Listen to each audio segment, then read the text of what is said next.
concrete walls. There's a place for us where we could go, where we could be alone.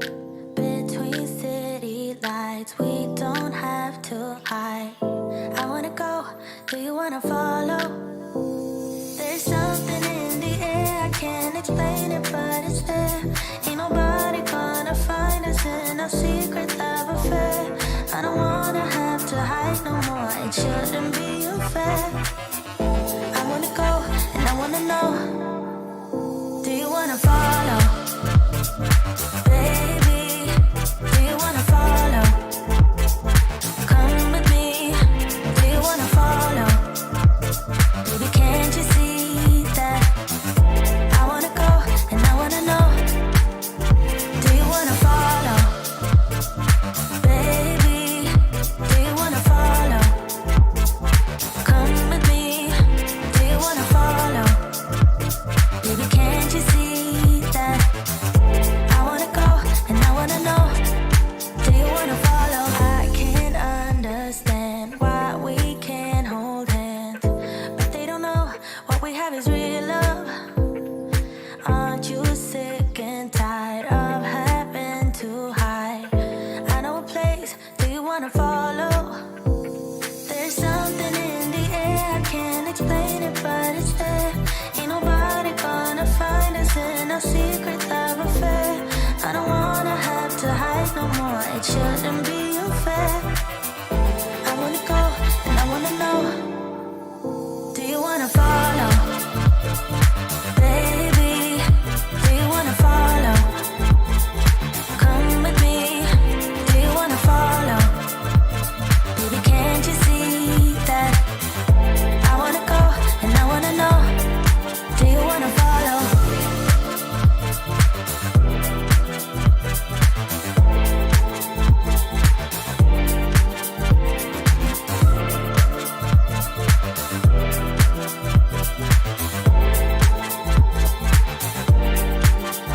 Do you wanna follow? Baby, do you wanna follow? Come with me, do you wanna follow? Baby, can't you see that? I wanna go, and I wanna know, do you wanna follow?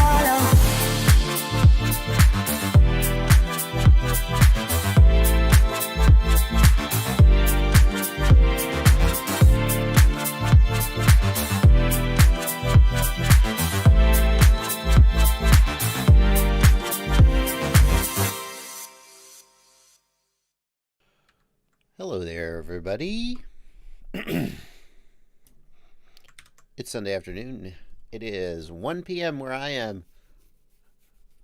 Hold on. I paused the live stream. I gotta go shave. What's up, guys? Welcome to the live stream. We're going to be doing some Q&A. You're going to be answering questions. I'm going to be... No, you're going to be asking. If you answer you can answer the questions. I wouldn't. Yeah, you're going to be asking the questions. I'm going to be answering the questions. Maybe you'll also be answering the questions. I don't. Hey, whoever wants to help, I don't care. Kevin McCarty's in Knoxville. Hey, I'm in Knoxville. What are the chances of that? What are the chances? That's a on the big scheme of things, probably actually pretty good. Somebody else out there's in Knoxville. How's it going, guys? How did you do that? Stefan Kushu. How did you get your name? Look at this. Stefan's name is... How did Stefan do that? Look, his name is... Or her name is... I think it's... How's it... It's highlighted. How'd you do that? That's... Why do you have a check mark by your name? Who are you, Stefan? Oh, interesting. Well, anyway, that's a great opening to the live stream. Very powerful opening. Just musing. He's verified. It means he's verified. Why am I not verified? Great guy, go out. Can I get I need to be verified. I'm a person. Am I oh, okay. All right, guys. Most of you guys know the drill. If you're new here, welcome to the live stream. Welcome to your first live stream. I'd love to answer your questions. That's how I derive a sense of self-worth. Really, people say you're so helpful. You're so giving. Where does it all come from? And it comes from a extraordinarily low self-esteem. It requires constant validation. The way I get that is by helping people. So, yeah, that's what we're going to do. Can you use a IB Crazy R? So, first of all, you're not IB Crazy. That's Alex Grieve. IB Crazy R asks, can you use a DJI Phantom battery for FPV drones? I mean, in theory, yes, but that's not really what they're designed for. The discharge rate is probably not high enough for like a typical FPV drone, and the connector isn't right. But sure, if you open it up, go for it. Nick Sebring is here in the chat. Nick Sebring, another YouTuber, says, shout out to Donnie Nevins. He custom built me a GoPro mount for my reverb. Well, if Nick Sebring wants to shout out Donnie Nevins, so will I. Now, this is what we're going to do. This is what we're going to be doing. Yeah, RC Flyer agrees with me. The DJI battery does not have a high enough C rating for a typical FPV drone. Oh, hang on. No. Boop. There we go. So what we're going to be doing is you guys are going to be asking questions over here in the YouTube chat. I'll do my best to answer them. Obviously, I'm not going to get to them all because look how fast. Look, messages are just going by. I'm not even responding to most of them. So if you want to make sure that I get to your question, do like Travis Cook did. Hit that $sign right down here. I don't have one because my chat window's popped out. But hit that $sign down here. It'll pull you out into super chats, and I'll definitely make sure to get to you. And, of course, hello, my patrons over here on the left. This is my Discord server. And these are my patrons over here. And they're going to be asking questions, too. Like Noah Like the Ark. Noah Like the Ark. Says OpenTX calls out capacity value when changing a new battery. Any thoughts? Noah, you've got a call out in your special functions to read that value for, like, if the value is below or I don't know what your logical condition would be, Noah, but I would guess that you have a logical switch and an audio alert set up. What you need to do is there is a duration value. And it's like exclamation point 1x, not 1x. And I believe that prevents it from calling out when you first power up. But if you change it, it's something about the logical condition. Noah, what I ended up doing with my voltage callouts was tying the voltage callouts to RSSI. So I have one logical switch that becomes true when RSSI greater than 0. And that means that if the quadcopter, no, that still wouldn't work for you though, dude. Yeah, it would work because when you unplug the battery, RSSI goes to 0. When you plug the battery back in, RSSI comes up. And I created a logical switch that with a delay, so that when RSSI greater than 0 for 3 seconds, then the switch becomes true. And I tied all my other callouts with AND logic. So only read voltage if battery is below such and such and RSSI greater than 0. So that's how I prevented those false callouts. No. So that's what we're going to do. But before we get to any more questions, I just want to give you a taste of, that's what we're going to be doing here, is answering questions almost all of the live stream. I usually start the live stream off with some news of the day. And I haven't been doing news of the day on the last few live streams. Because to be honest with you, every time I try to look at the news, there's only one thing I hear about. But so like I just haven't had any. I mean, I'm sure the news has been happening. It hasn't been getting into my head because anyway. But a really, really exciting piece of news happened this week, and I want to make sure I call it out. So, you know about FrSky and their ACCST 2.0 protocol. If you don't, here is like the short version of it. There was a bug in FrSky's ACCST protocol that it didn't affect everybody. And in fact, I have never experienced this bug. But I don't know what the common link is between people who are experiencing the bug. But when the bug happens, it basically locks out your receiver.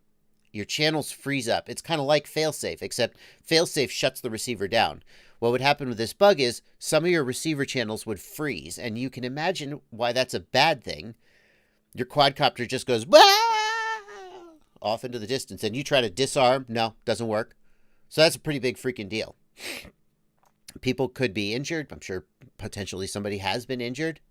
So ACCST 2.0 they had a bug fix in it. But the problem was that ACC to ST 2.0 added some error checking. Now, why is that a problem? Because it broke backwards compatibility with older firmwares. So if you upgraded your module to ACC ST 2.0, but you didn't upgrade some of your receivers, then they wouldn't bind. Okay, so you just got to update your receivers. Well, that's kind of a pain in the ass, but I guess you could do it. But the other problem was that it also broke compatibility with third-party modules. Coincidence? No, this is not the multi-protocol module. This is Crossfire. But it broke compatibility with third-party modules like the jumper and like the Crazy Bee, the Tiny Whoop flight controllers. They wouldn't bind to ACC ST 2.0. No, that's a bad thing. Well, good news. Some good news. The folks over on the multi-protocol firmware project, these are the guys who make the firmware that's in the jumper multi-protocol module and other multi-protocol modules. They have cracked it. They have cracked the protocol. There is a new FrSky protocol called FrSky X2, and it will allow you to bind. Hang on a second. It will allow you to bind the multi-protocol module to your FrSky 2.x receivers. That's a great, great thing. Or if you have any, I guess it's a great thing. The great thing about this is that if you had a jumper radio and you wanted to upgrade to the 2.x firmware so you could not have this bug affect you, you couldn't. You just couldn't do it. Well, now you can. Now you can safely upgrade your receivers to the 2.x firmware. You can know that the bug isn't going to happen, and then you can still use your jumper. The other thing, I just saw this. It looks like they also have support for FrSky L series. Holy crap, that's amazing. That's just snuck right in. Everybody was so excited about the ACC ST 2.0 that I didn't even notice that they also now support L series. So these guys working on this multi-protocol firmware are just kicking butt, and it's really freaking amazing. Also, I have heard that the Betaflight devs are also working on support for ACC ST 2.0 in the SPI-based receivers like your Tiny Whoop flight controllers. So that's coming, and that's really exciting. Evan's Invention says, how do you fix the bug if it affects you? The answer is to update the firmware, this is what's always annoyed me. Like, people have argued that FrSky has the right to protect their technology and their market position against competitors. And there's two different perspectives that I have about this. When FrSky tries to stop Jumper from using OpenTX in Jumper's radios, no. Because OpenTX is open source. It's like, here's the analogy I like to make. Hey, everybody, I'm having free lunch for everybody. Just show up. Nope, I don't want your money. Just show up, come, get a plate, everybody have a good time, enjoy the free lunch. Oh, you brought some potato salad? Yeah, put it on the table. What, you bring some beers? Put them in the cooler. Everybody come on, get some food. FrSky comes to the table. Hey, we brought some food. Yeah, oh, we're going to eat some of this food. We're going to eat some of that. We brought some cake. And then Jumper comes and like, hey, I'm coming to eat lunch too, everybody. And FrSky goes, no. Jumper, get out of here. It's like, FrSky, this isn't your restaurant. You didn't create the buffet. You just showed up and you started eating. And yeah, you brought some potato salad and you contributed too. But this is not your party. It's not your right, FrSky, to say, OpenTX, you're not welcome to the open source restaurant. You can't eat at the table with us. That's why I object when FrSky says Jumper can't use OpenTX. That's not how it works. But I'm looking for a receiver. I don't see one. ACCST, that's FrSky's. They invented that. They made that completely in their own restaurant. Okay, the analogy's falling apart. If FrSky wants to protect ACCST from being used by competitors by locking them out, that is normal competition. I don't have any problem with it. Here's the problem, though. If there is a critical bug fix, wouldn't you want to get that in the hands of as many of your customers as possible? So I'm not a big fan of the idea that they put the critical bug fix behind an update that also breaks compatibility with different receivers. Some people are like, well, I can't get my receiver to bind. I guess I'm not going to do the update. These people now are at risk of being affected by the bug. That kind of bugs me. Okay. So.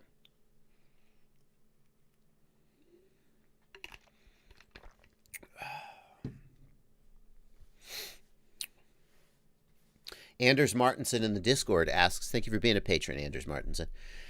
Anders Martinson asks, are new receivers from FrSky shipping with ACCST 2.0? I don't believe so, Anders. The RXSR, as far as I know, is still shipping with the 1.9 firmware. I mean, eventually it will transition.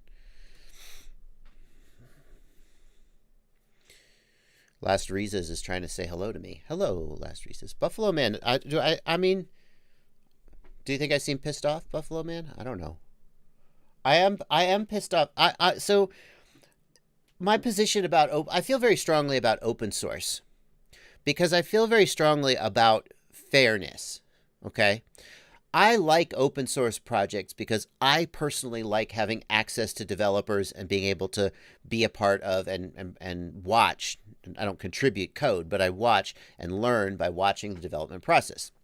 But I'm not opposed to closed source projects.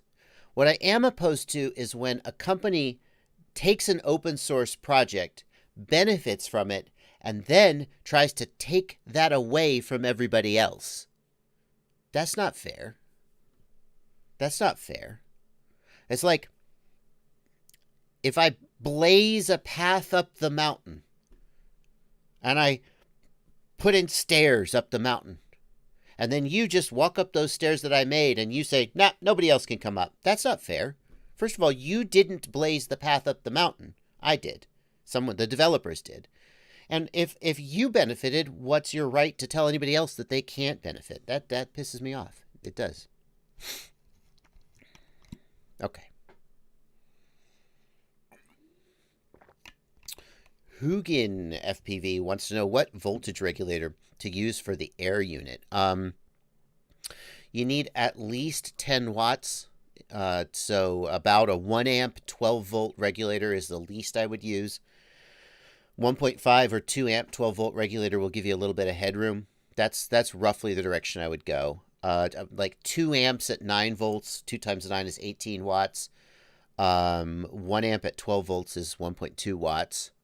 So a little more than that, I would think. Pololu, P-O-L-O-U-O-L, Pololu, P-O-L-O-L-U. They make some of the best regulators available. They're pretty expensive. You could probably get a cheap Chinese regulator for a couple bucks and be okay. Zach Cagesley points out, yes, FrSky did contribute a lot. FrSky has contributed so much to OpenTX. No one should take that away from them. But when you contribute to a open lunch table, and that's what open source is, when you contribute to an open source project, you need to understand that even people who compete with you may benefit from your contributions. You knew that coming in the door. So it's not okay for you to decide to change it. It's like Darth Vader said to Lando Calrissian. I've changed the terms of the agreement. Pray I do not change them further. Well, you can't do that. When you donate your contribution to an open source project, now anyone forevermore, depending on the terms, this is a GNU public license. That's how this works. Anyone may use it. You can't just, anyway. Okay.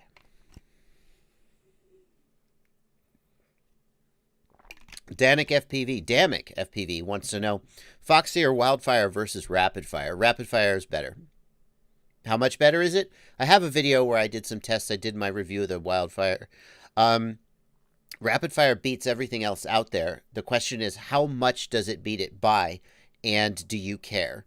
The thing about engineering is, in the beginning, improvements are easy, and the closer you get to sort of the technical edge of possibilities, the harder it gets to make improvements. So compared to like just a crappy old non-diversity receiver, it's easy to make something that's twice as good as that. But today, all of the receivers that are out there, the Foxeer Wildfire, the True DX, the TBS Fusion, they're all pretty good. And if you say that rapid fire is only 15% better or 20% better or whatever the number is, rapid fire is not twice as good as Fusion or True DX. And so if you say that it's like only whatever the percent is, it's really hard to get that extra 5, 10, 15, 20, whatever the percent is. It is better. Is it enough better to justify the price? Depends on, your budget. Easy FPV, will you be testing that TBS Fusion with the new module? Yes. Is it shipping yet? Have they shipped the new hardware? I would love to. I think that from what I have heard from LiView FPV, LiView suggested that the new TBS Fusion hardware would have the same analog receiver chip. They use an off-the-shelf chip. It would have the same one as the rapid fire, which means that potentially it'll have the same performance. But I don't think they're shipping it yet, so. Luis Ramon Grande Castillo, is analog video limited to 25 or 30 FPS, NTSC and PAL? Luis, there are high-definition analog protocols out there. They're used mostly for security cameras. They're not used for FPV at all. So for FPV, yes, NTSC and PAL are what we've got.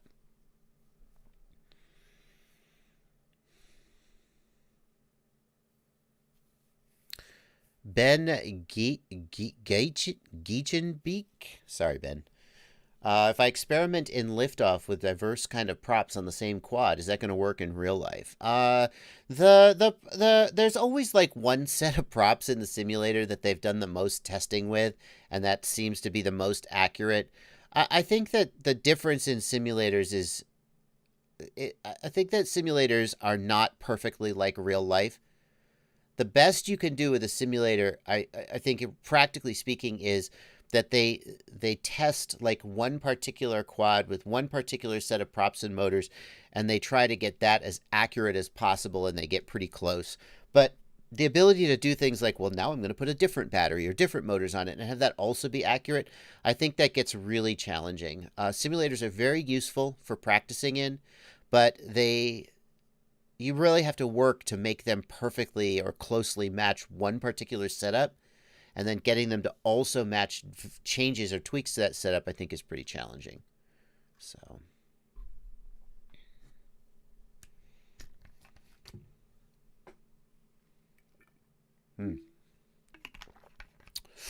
Questions are coming by so fast.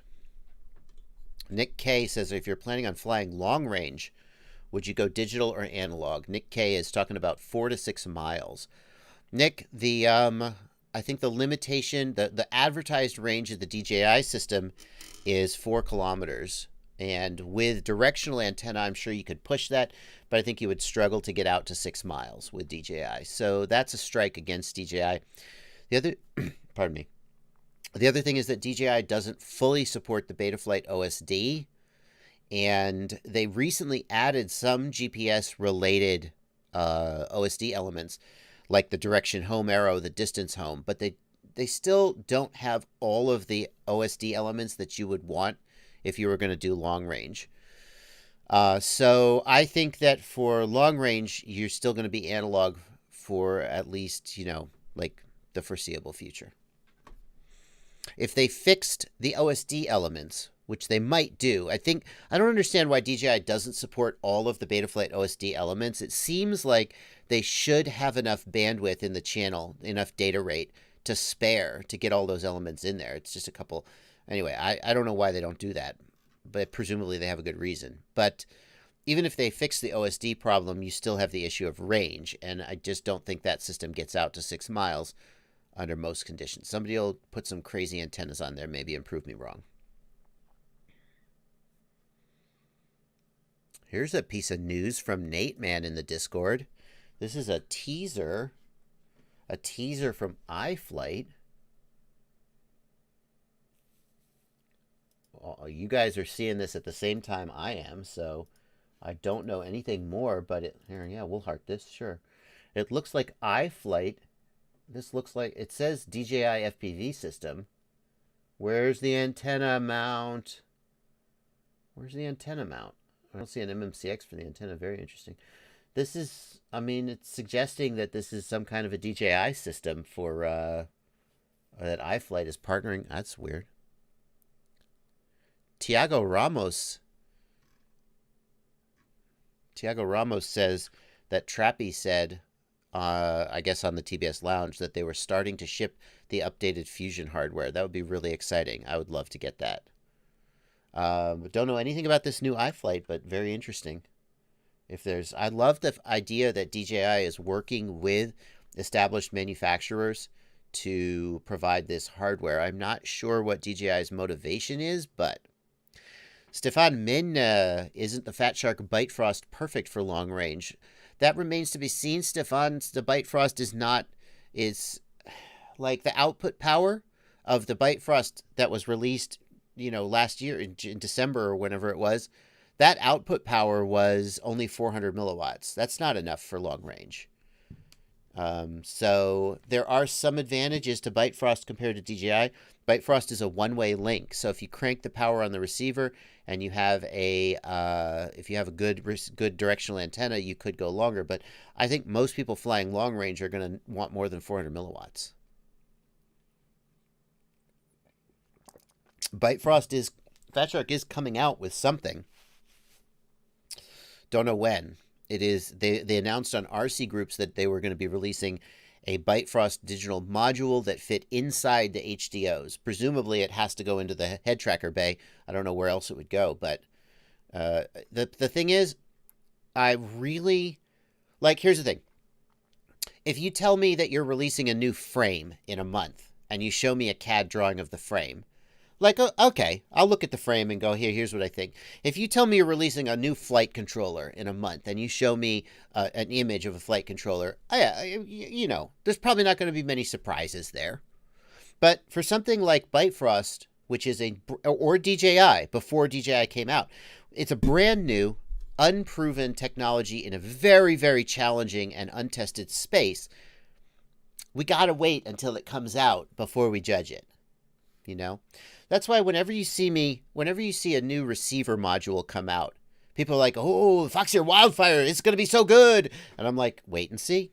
Because the performance in real life has to be tested. There's some products that I feel like it's safe to judge a pre-release product. But like Beta FPV sent me the 65X HD. Well, it wasn't released yet. But it's a pretty good bet that what they release is going to be pretty similar to what they sent me in their test unit.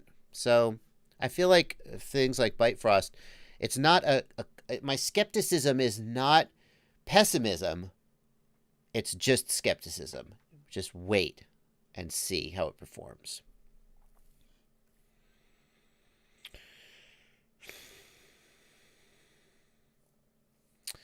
Going to get the super chats in just 1 second. Thank you, folks, for waiting. I usually try to get a big block of the free questions out of the way before I dive into the super chats. Thank you guys for sticking around.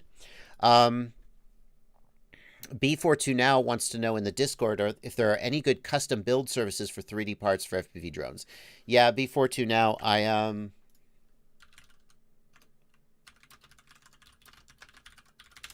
well, I've tainted these results actually with I've tainted these results with my own 3D printing. How about this one? There we go. I did a roundup of the different 3D printing services. There are several of them. I'll paste that B42 Now. I'll paste that in the Discord, and we'll go ahead and paste this in the chat in case anybody wants to follow up. But there are several different 3D printing services you can use, including Race Day Quads, Brain 3D, BMC 3D, and don't use Shapeways. Any of these three is good. They were all very close. I think Race Day Quads took the lead because of the free shipping. But, yeah. Let's see here. There was one other question I wanted to get before I got the super chats.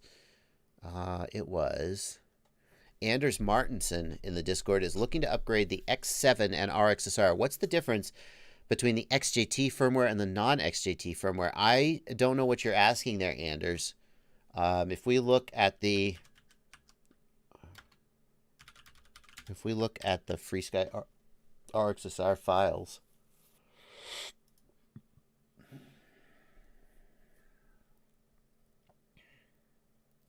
Just 10 minutes here while we browse through the FrSky website. Why is the RXSR not at the top of this list? What order do they use? It's got to be one of their most popular receivers. I don't know why it's not at the top of the list. Anyway, there's the Access firmware and there's the ACCST firmware. The Access firmware is used on newer radios with the Access protocol supported, like the X9 Lite or the X9D 2019 edition.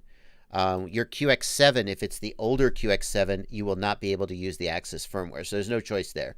Either your radio supports Access or it doesn't. Either your radio supports ACCST or it doesn't. If you have the older QX7, you'd be using ACCST, and the firmware you would download. Download. There we go. The firmware you would download, you would have 4 choices, either FCC or LBT. And FCC is for the United States and many other parts of the world. LBT is for Europe. That's the difference there. Hopefully I've answered your question, even though I didn't answer the question you directly asked. Let me get some super chats out of the way. Oh, I see Phantom FPV in the chat. Phantom FPV, welcome. Phantom FPV is the guy who sent me that 6S 2700 kV build. That's so many. I'm shocked at the number of people who tell me they built that quad based off of his parts list. Like, you guys are crazy. Some of you guys are crazy. It's interesting because a lot of the time I deal with complete beginners and they're like, should I buy the Emax Tiny Hawk or should I buy the Ishin Wizard X220? And I'm like, okay, here's what you need to do. And then some of you guys are just like 6S 2700 kV, 160 miles an hour. Yes, please. So it's all over the place.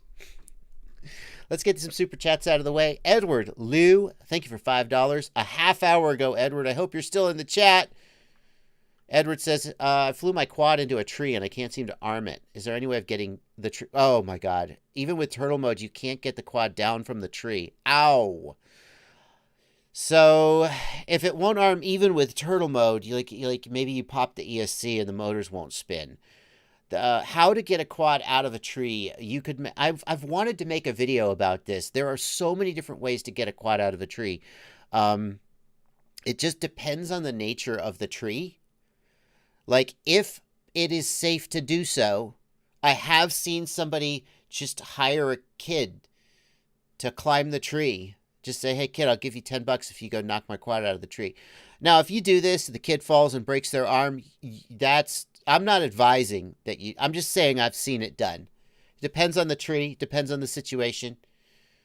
Don't be unsafe. No, the arming angle, Big Data Pimp, the arming angle wouldn't stop turtle mode from working, though. Some people say cut the tree down. I think that's terrible advice. Like, come on. I know, like, oh, it's just a tree. Like, the tree, I just feel, call me a hippie if you want. I wouldn't cut a tree down to get a quad back. I would just take my lumps. The tree doesn't deserve... If I cut a tree down every time I got a quad stuck in it, that'd be a lot of trees. Okay, that's not... I don't actually tend to stick quads in trees, but, like, that'd be a lot of trees we were cutting down as a culture. Just as an FPV culture. So, then you can try to throw things at the quad. Now, if the quad is high enough up, you're not going to be able to... You just won't have the arm to throw it. But throw rocks, throw sticks. The best approach, because it's really hard, sometimes you'll hit it and it won't come down. You'll just be like, ah. So the best approach, I think, is to try to get a line over the branch that the tree is in. Now, you could do that with a fishing rod. You just have some weights on the end of a fishing rod. You cast up and get the line over. There are people who've done it with a slingshot. There are people who've done it with a bow and arrow. I even saw a guy who had a gigantic, like a 6-foot-long slingshot that's designed for use to... I don't actually know what the official use of this is, but he would use it to throw a line. And you basically throw you throw like a fishing line. Fishing line's hard on your hands. You could throw a line and use the line to pull a rope. Drew has like a 30-foot extending painter's pole that actually does really, like, obviously sometimes the quad's higher than 30 feet, but it's like 10 feet or 8 feet, and then it telescopes, and he just keeps that in the back of his truck. A ladder sometimes will help you get out there.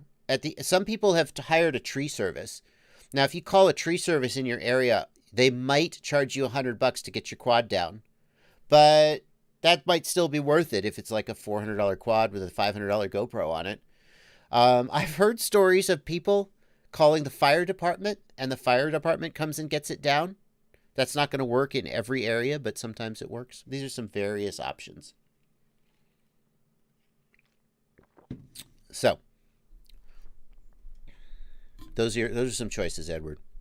Travis Cook, thanks for $5 in the super chat. My X9D died. I upgraded the FM and still nothing. No bad connections, just no power, but can sometimes power it up in bootloader mode. Travis, I don't know, man. What I would do if I were in your situation is I would unplug the battery and I would remove the coin cell. There's a coin, you got to open it up. You got to open the shell.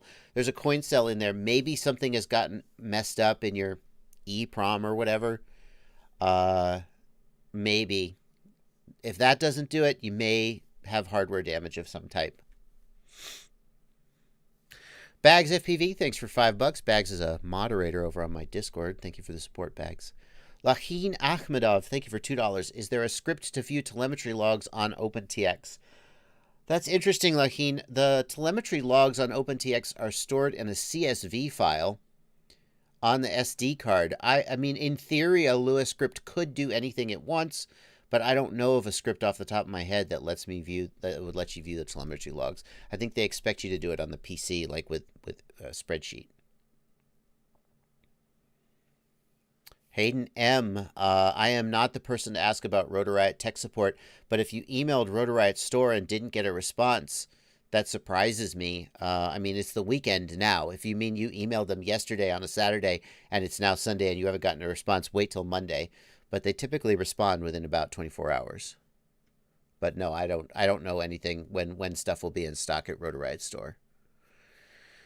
Coelho FPV, thank you for $5 in the super chat. How do I add sound to a Lux F7 when used with the DJI Air unit? You don't.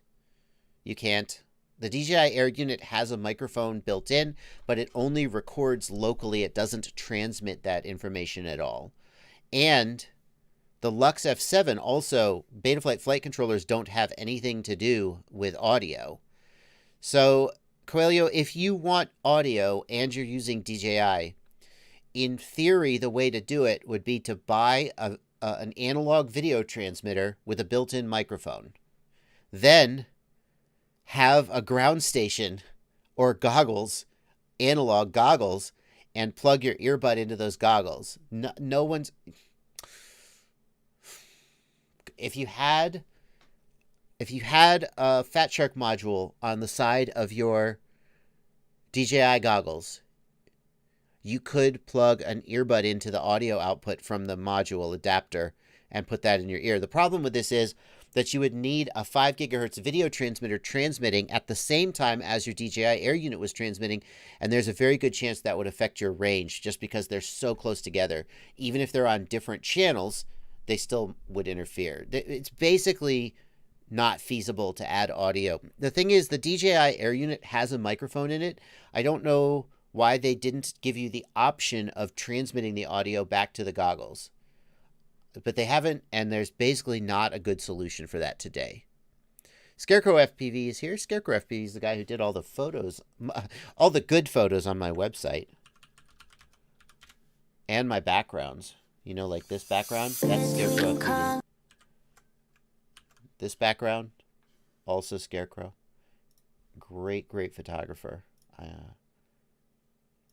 Now I've minimized all my windows and I can't see anything. Hang on, I got to get my windows back. What have I done? Okay, there we go. Woo. Jimmy Fleming, thank you for $2. Oh, wait, there we go. Jimmy Fleming, thanks for $2. Is DJI worth the upgrade for FreeStyle? Here, Jimmy, you know what? I've been getting this question so much that I made a copy-paste macro. I have some macros for very common questions and answers that I get. Check this out. So let's make a new text stock and /DJI. Boom. Here's the answer.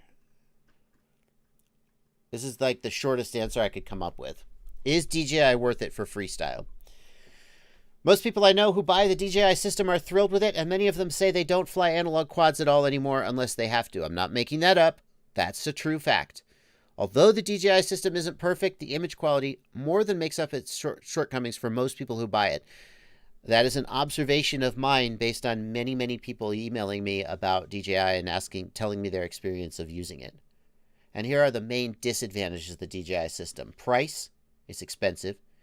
Racing, it's not the best for racing.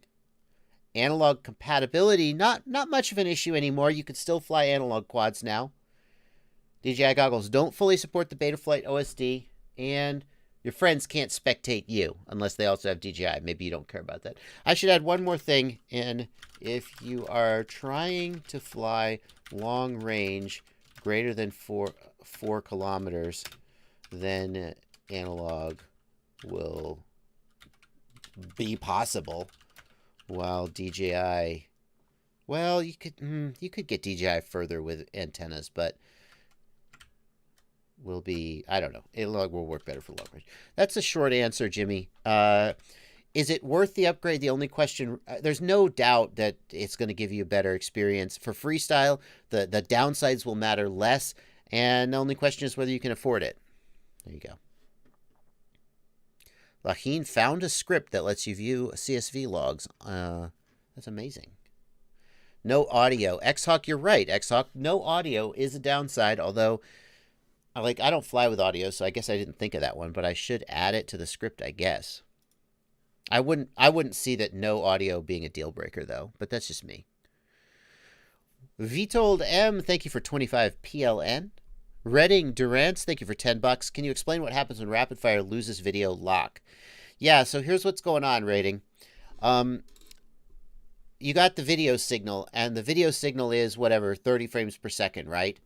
And the signal draws the video frame, and then there's a thing called a sync pulse that tells it that the next video frame is beginning, all right? That when that sync pulse is destroyed, the image rolls. You can kind of still see it, but it's kind of scrolling left or scrolling right. What rapid fire does is detect the timing of the sync pulses. Here's a great, think about this. Let's say that you're listening to a rhythm, right? Did you see the missed one? You could still tell where the missed beat was supposed to be. You see what I'm getting at? Well, when the sync pulse is destroyed, rapid fire just regenerates the sync pulse based on where it should be. But if the sync pulses are inconsistent, it can confuse rapid fire. So if I go, you could fill in the missed beat. But if I'm just totally off the rhythm,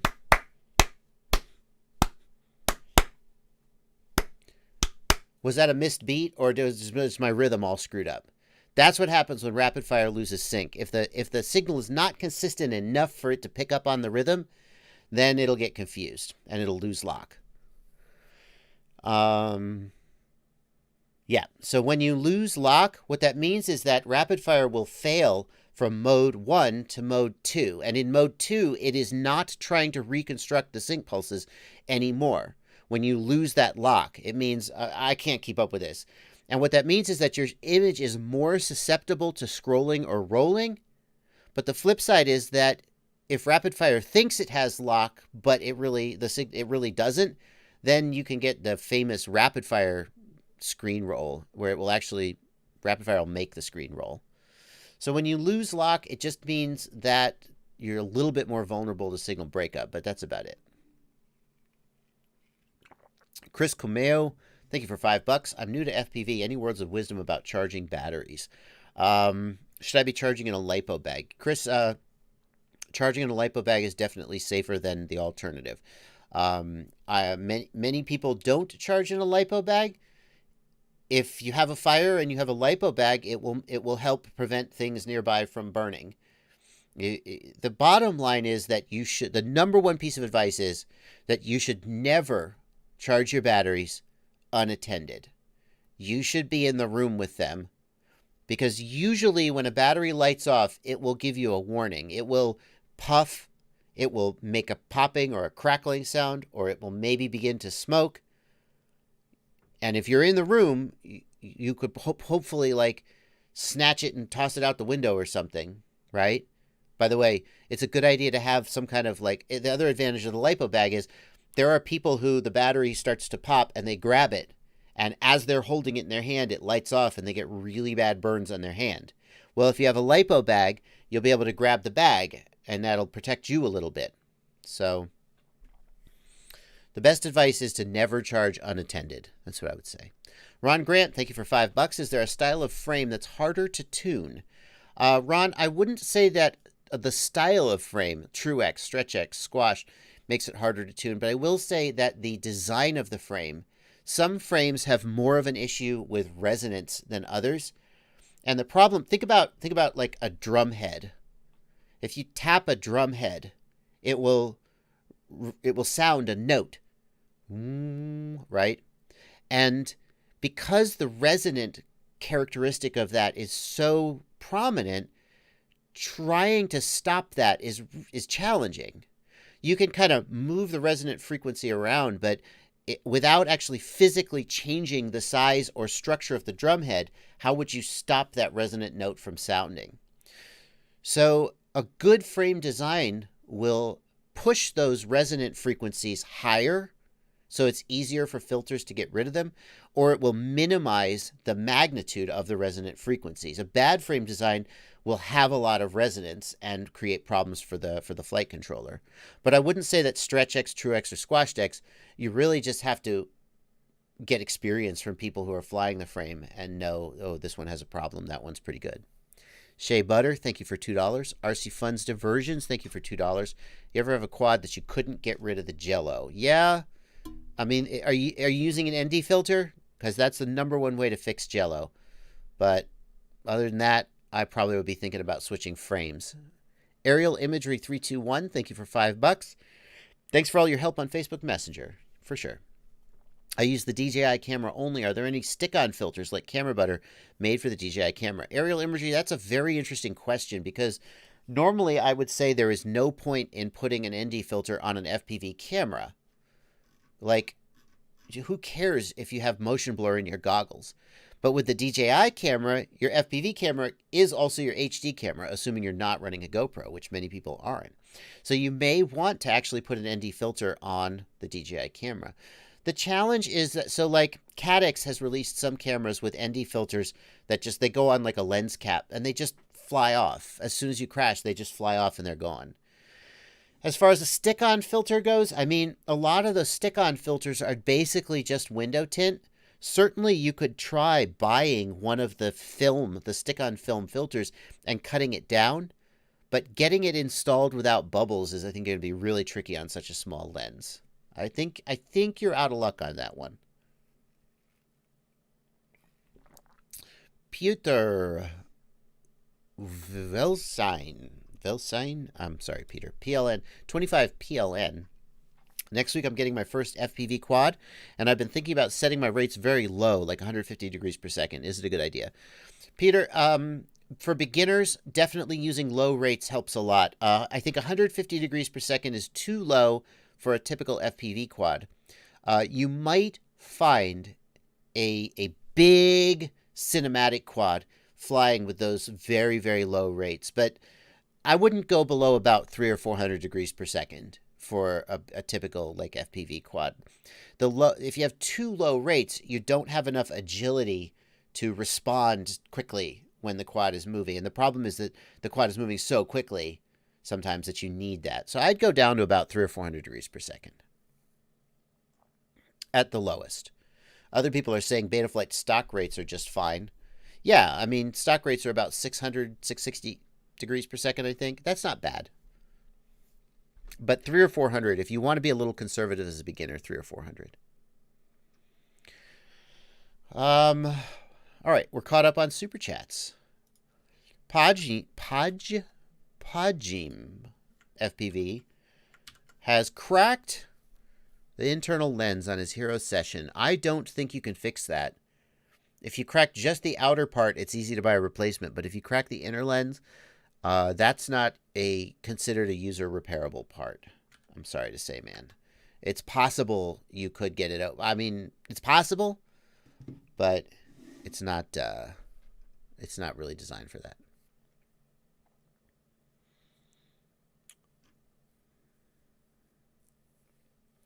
Squishy7 wants to know, what's the reasoning behind some wings using much larger stator sizes than quads for a given prop? I saw a kit that recommends a 2814 1700 kV on 4S, but the prop is only 7x4x2. I mean, on a quadcopter, I've seen people running 7-inch props on 2300 or 2207 motors.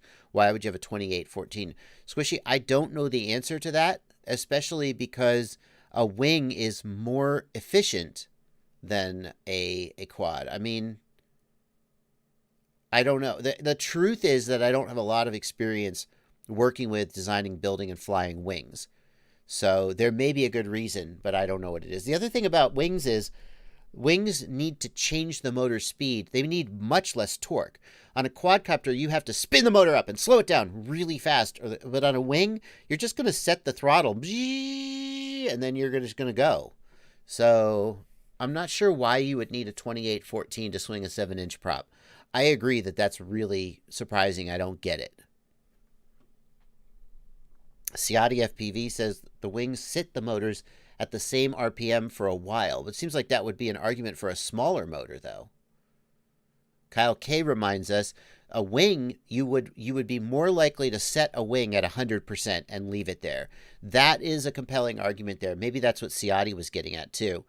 With a quadcopter, you are never going to just run at 100% throttle all the time. But on a wing, I mean, that's not out of the question that you would just peg the throttle at 100% and go. And on a quad, if you were running like a 2207 motor on a quad and you pegged it at 100% for 20 minutes, you could smoke the motor. Maybe that's the answer, Squishy. That's the best answer I can think of right this minute, though. Anders Martinson wants to know if Betaflight 4.2 is still set to release on May 1st. I haven't. Actually, I might know something about that. And when I go to Facebook and go to Betaflight official group, they used to have a pinned. Yeah, here's a pinned note.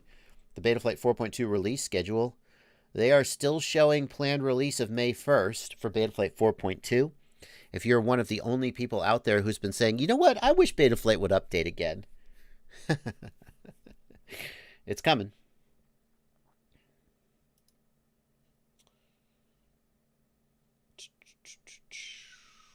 And so that's all we know. All we know is it still says that. This post was made on March 5th. And as far as I can tell, hasn't been updated. So the thing is, their planned release date, they often, like, for example, let's do this. Here's another thing we can try to check out. If we go in the Betaflight configurator and we go to the firmware flasher and we turn on show unstable releases, where's the release candidates? Let's see. Release and release candidate. Hang on. We want a... what's a good board to pick so we know it's supported? Betaflight F4. So where's the release candidates? Why do we not see... have release candidates been put out? Or are people still downloading nightlies, guys? Like, I don't... Is it there? 4.10. Where's 4.2 release candidate? I don't see it. Surely that's... Let's pick a more modern flight controller. F722 dual? No. Where are the... So I don't see any release candidates available in the configurator, which makes me think, yeah, ZFPV confirms no RCs. Yeah, Quadrophenia also confirms.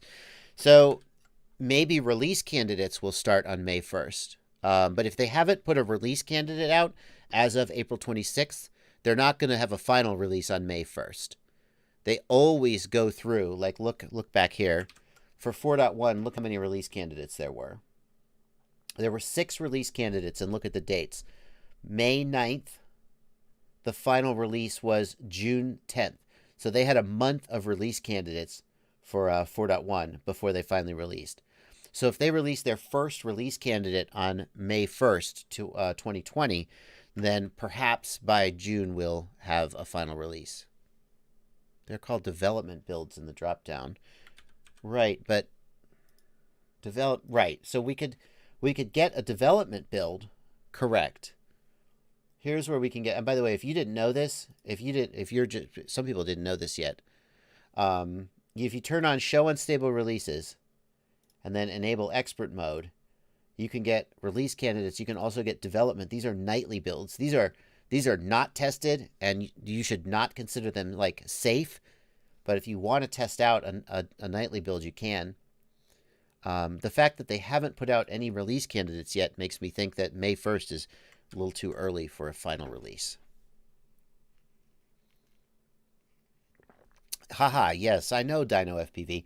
My point, I know about the development releases, but my point is, if they haven't yet put out a release candidate, then they're definitely not going to release on May 1st. Having said that, they'll put a release candidate out tomorrow. They'll have a final release on May 1st. It'll have no bugs and everything will be wonderful. I don't know. All right. Doghouse FPV wants to know, prop spinners are really common on fixed wings. Why are they not a thing on multi-rotors? I can tell you the answer. First of all, for those who may not know what a prop spinner is, because a lot of my viewers are in multi-rotors and they're not used. This is a prop spinner. As far as I know, the purpose of a prop spinner is to make the airplane more aerodynamic. But with a quadcopter, the prop is not facing into the airstream. Aerodynamics are not really a thing. And prop spinners used to be used in place of prop nuts, but they were a pain in the ass to install and get off. And we switched to prop nuts, which hold the props on much better. Here are some prop spinners. You would stick an Allen wrench or something through this hole and tighten it down. It was really clunky and didn't work well. Because aerodynamics don't matter. That's the short answer.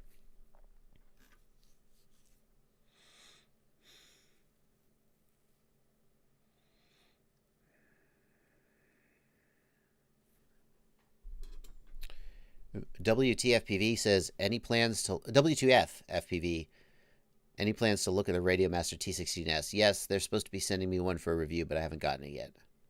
Squishy says, the nightlies are incredibly stable right now. The devs on the Facebook Black Box group have recommended using them for a while. Squishy, I understand that at this point, when we're this close to release, the nightlies are very stable. But that's maybe a nuance that's hard to communicate to somebody who's just like, oh, I'll try the nightlies. When Betaflight 4.1 releases, changes will begin to happen in the nightlies that will make it unstable. And if you're not aware of that, you shouldn't use nightlies.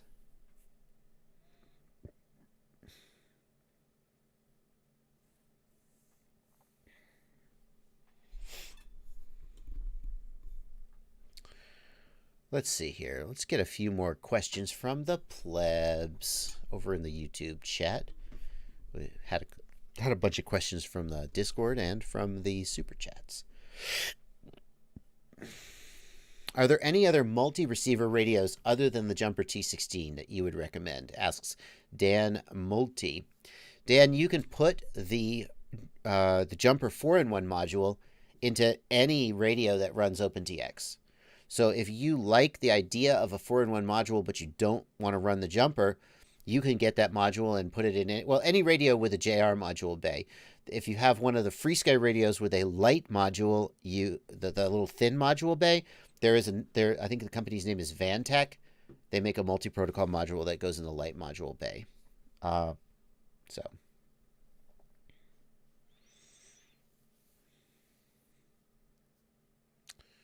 Should I always expect most things to be out of stock? Asks Cynical Saint. Should I expect it to take 3+ weeks for shipping to arrive? Cynical is new to FPV. So right now it's worse than it usually is, because in January 15th to about February 15th, there was Chinese New Year, and basically the whole country of China shuts down.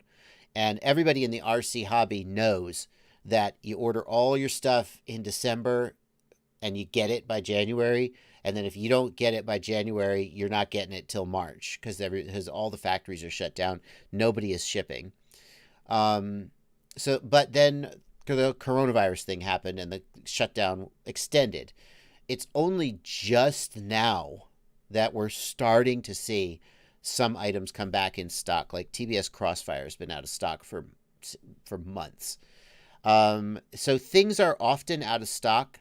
If there's something you want and you see it in stock, you probably should buy it because there's a good chance that a week later it'll be out of stock. The reason for that is a little difficult to explain, but part of the reason is that the hobby moves so fast, and vendors don't want to be stuck with hundreds and hundreds of an item that no one wants anymore. So like, a new flight controller comes out. Like Betaflight releases a new release, and suddenly F3 flight controllers aren't supported anymore. Well, nobody wants to buy the F3s anymore, and if a vendor has $10,000 in F3s sitting around, they're in big trouble. So a lot of times vendors will buy relatively small amounts and then be out of stock and then buy more. Yeah, that's kind of what it comes down to. The other thing is that a lot of these companies are not run by people with a lot of logistics experience. So I'm tempted to name names, but I'm going to just keep myself out of trouble by not naming names. But let's say there's a company, there's a guy, he has a good idea for a piece of technology. Well, with a little bit of work on the email, you can get in contact with a factory in China. You can get them to manufacture your product. And they're going to send it to you. But there's a whole lot of management and logistics experience that goes into keeping that supply chain going and keeping quality high. Sometimes you get a shipment and it's all effed up and you can't sell it. And then you have to throw it out or send it back. And a lot of people who are really good at FPV businesses are not good at logistics. And so they're just out of stock for months at a time, not because of anybody, just because they're not managing their logistics well. Yeah, that's as detailed as I want to be about that right this minute. But Jeff Stewart can't get smart audio to work. Sometimes changes channels, but never power. VTX tables set up per your vid. Jeff, there is a mistake in my video, and unfortunately, I don't know a great way to correct the mistake. If you re-upload the video, that doesn't work well. But anyway, the mistake in the video is that debug mode 216. In the video, I say that's Smart Audio 2.1, but it's actually Smart Audio 2.0. Debug value 2XX is Smart Audio 2.00. Debug value 3XX, 316, 306, 3 anything is Smart Audio 2.1. So it's possible you loaded the Smart Audio 2.1 VTX table instead of the 2.0, and you need the 2.0.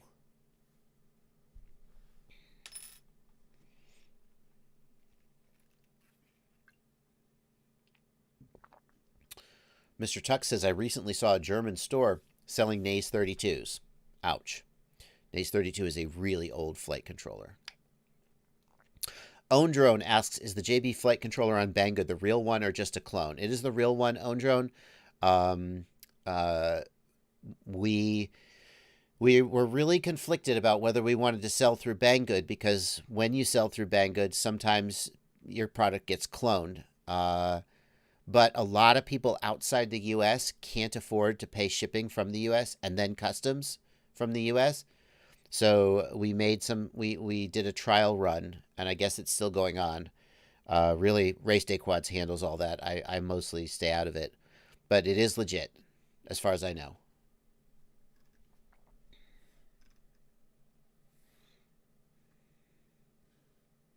John Solo and Canary23 are talking about air mode and motor stop. John, if you have air mode enabled, the motor stop setting is ignored. Air mode overrides motor stop, because the whole point of air mode is to keep the motor spinning and give the quad authority at 0 throttle. If you had motor stop turned on, then air mode would have no effect. When you enable air mode, motor stop is ignored. Anders Martinson wants to know the timeline for my flight controller. I'm working on an F7 flight controller. The timeline, the current situation is that we have about 5 samples from the manufacturer that we're testing. The next step is the manufacturer. Those were like handmade samples, just to make sure that just to really sanity check the design. The next step is that there's about 100 that are being run off the manufacturing line. And these ones are also going to be tested before we actually make an order to sell. So it's a little bit of a behind the scenes into how this production goes. The first thing you do is you just discuss the design. Basically, you just do a bunch of drawings of what it's going to look like and how it's going to be. Then the manufacturer basically hand makes a couple of prototypes for you to test and just see that everything works. Then you do about 100. I mean, that's how many we can afford to do. You do about 100, and what you want to see there is what's the failure rate going to be? Because if you do 5 handmade prototypes, maybe they're perfect, or maybe one of them is screwed up, but because the guy who soldered it didn't do a good job. So you run about 100 off the production line, and you test them, and then you order. I mean, I'm not going to say how big the orders are because I think that probably is getting into a little bit of proprietary business information, but you do an order of hundreds to thousands, and that's your actual retail order that you sell. So right now we're in the stage where we're getting close to pulling the trigger on the actual retail order, but we're still not there. So we're at least a few weeks away from having anything to sell. We're getting closer though. Okay. Brandon RC says you should allow an open beta test so it would help with the cost. It's possible we'll do something like that, Brandon. It's possible. I don't want to say too much because I'm sure that Race Day Quads is the one who is actually, they're putting up all the money to buy them, for one thing, and they're graciously working with me to. It's a great deal for me. I get to design the whole flight controller and say exactly how I want it, and then Race Day Quads just pays for it to get made and sells it, and then we both make a little money on the other side. But they are a partner in it, and they certainly have some say in how the rollout is going to be. So I do like the idea of taking 50, because the problem is that a lot of manufacturers, a lot of vendors skip the part where you make 100 and you test them. They'll go straight from 5 or 10 hand soldered samples and they'll go, yep, it's good, let's do it. And they'll just roll a whole retail order off and sell it. And only after the customers get it do you find out that there are problems. And then they scramble. I say they. I think we can remember sometimes in the release of the JB flight controller that things like that happened. Not in the initial rollout. The first run was actually really good, but so I think that there's a lot of value in getting a few hundred, and you can't afford to give them away, but maybe selling them at cost to people who will test them and give you feedback. So.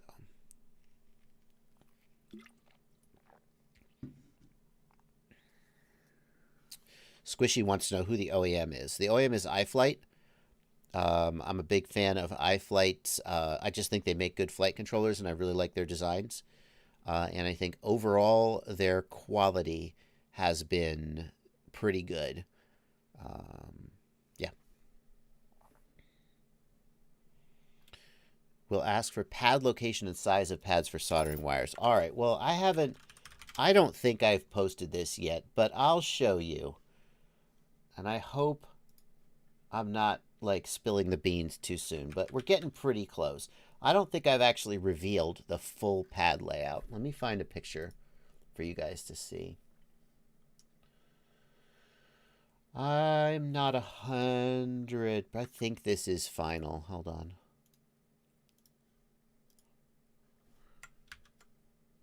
Here's the pad. Are you ready?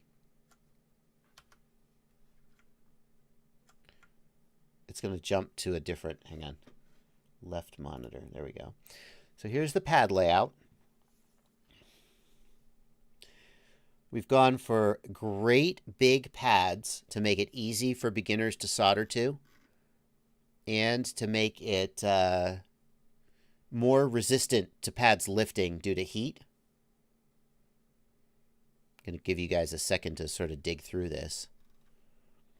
There's the my goal with this design has been to be as flexible as possible. I don't want you to have to do any solder bridges. So for example, we've got these UARTs here. It's just T1R1, T2R2. We got 5 volt and 3.3 volt. These RX5 and RX3v3 pads are powered from USB. The other 5 volt and 9 volt pads are not powered from USB. Doom 239, it's an F7. I confess that I don't know the ins and outs of the F7 architecture off the top of my head. So which F7 it is, I know that we talked to the OEM about what the ups and the ins and outs of selection was, and we made a choice, but I don't remember which choice it was. So you got your receiver and your camera up here.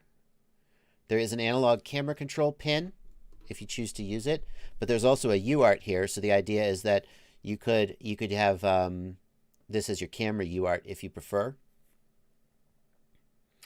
9 volt and 5 volt for the camera if you want it. So there's some wasted space here. Like we could have just put a single power pad for the camera, but I was like, well, let's just let them choose. But I don't want you to have to use a solder bridge. Anders Martin says, why 8 motor outputs? 2 reasons, Anders. Some people are going to do a hexacopter or an octocopter, but more importantly, these additional motor outputs help you out if you lift a pad or if you need to remap something. Yeah. M1 through M4 are in the, hang on, I'll show you the underside in a minute. M1 through M4 are in the 4-in-1 plug. There are also solder pads on the underside. Boom, VTX power is switchable, and we did something clever here. Boom, normally you would switch the high side, so you would have like a 9-volt pad that's switchable. But what we did is the ground, this ground pad is switchable. And what that means is that whether you power your VTX from battery, 9 volt, or 5 volt, as long as you've used this ground, it is switchable. It does have dual gyro, Adam. It's an ICM gyro, ASTED FPV, not the MPU 6000. Other features, it does have SDA and SCL if you're going to do a GPS. There is not at this time an iNav target for it, but I think it doesn't have a barometer on board. That's one of the reasons why it's not ideal for iNav. So we didn't put a barometer on board. But is 9 volt enough amps for DJI, asks Tyrannosaurus Rex. Yes, it is. So I'll show you the underside in a minute. It is designed for DJI and for analog. So we got these extra motor pads because you might want to remap them even if you're not using 8 motors. Or if you lift a motor pad or something, you want to spare.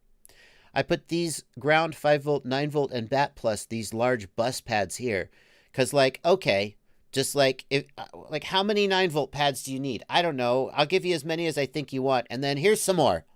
The idea is just to try to keep it simple. Real quick, let me show you the underside.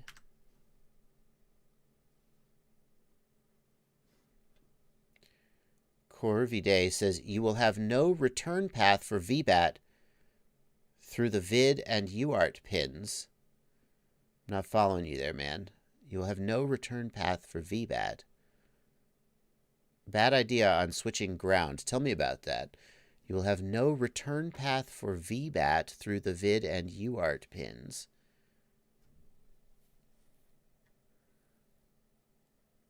I'm not following you there, man. Maybe we're not understanding each other, Corviday. You will have no ground for VBAT. Why not? Ground is ground, dude. What does it matter? Through the vid? Only the VTX is going to get connected to that ground. Only the VTX is switched. Nothing else is switched. Only that one VTX pad. Is that where we're having confusion? Vid and smart audio will be pulled up to VBAT levels. I'm not sure what you think is happening. But we've tested this and it has... Maybe we should talk. Maybe you should message me when we can have a real-time conversation. Message me on Facebook and we'll talk about it. I'm not sure if I'm misunderstanding or you are. It sounds like you're smart and you know something. Is there something we've missed? Then ground will return through the equipment. I see what you're saying. You're saying if there's any alternate path to ground, then switching this ground off, that the signal will find it. Well, yeah, email me. I'm not sure. The OEM is smarter than I am about electronic circuit design. So when I said, why don't we switch the ground, they said, oh, that's a good idea. And then they made it happen. So maybe they've done something that I'm not communicating. We'll see. Yeah, I see what digital... I see. You're saying if there's an alternate path to ground, then we won't switch the VTX off. That's... we'll have to see how that has been addressed. So let me get the... let me get the other side for you guys to see.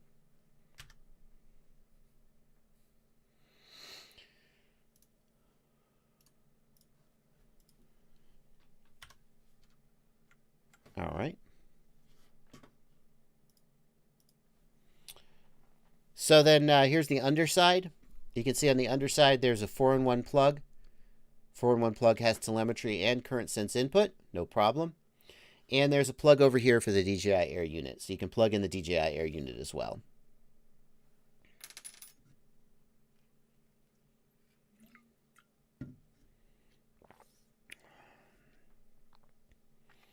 And there's an SD card reader as well. And in addition to that, we have alternate pads for each of the plugs. So if you choose not to use the plug, or if you damage the plug, you're not done. All right, there you go.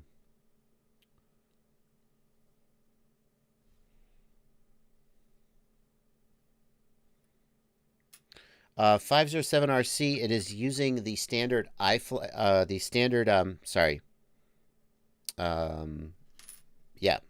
iFlight, ESC layout. And it is it's a micro SD slot. SD card reader is used for black box logging.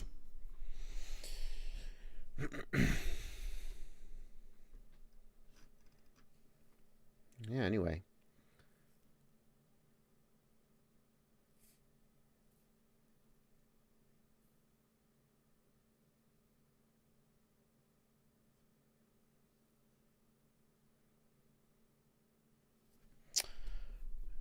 It is not based on CL Racing. It is its own target.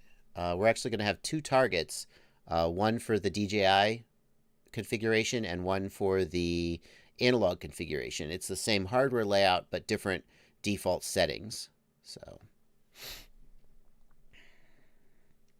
Sterling E T2 and R2 are the MSP connection for the Air unit to let the OSD work.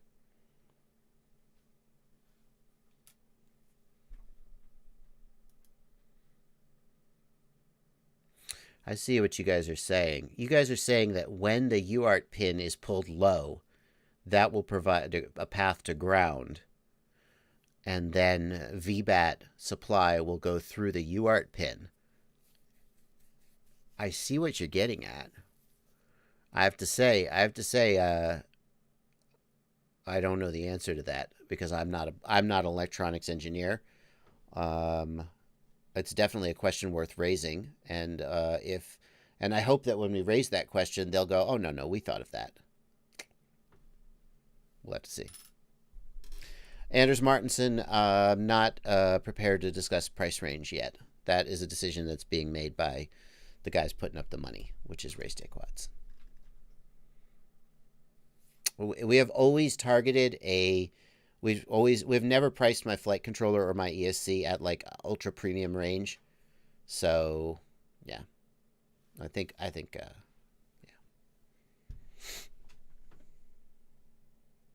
Anyway, there you go. There's a little preview of what my next flight controller is going to have.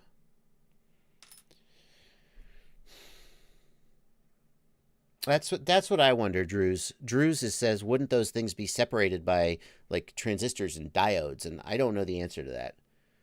I hope this would be a good test. Because if I go back to the OEM and say, hey, I mentioned this on the live stream, and the guy said this would be a problem, and if they go, oh, we didn't know that, then I'll be like, well, isn't that what you're here for?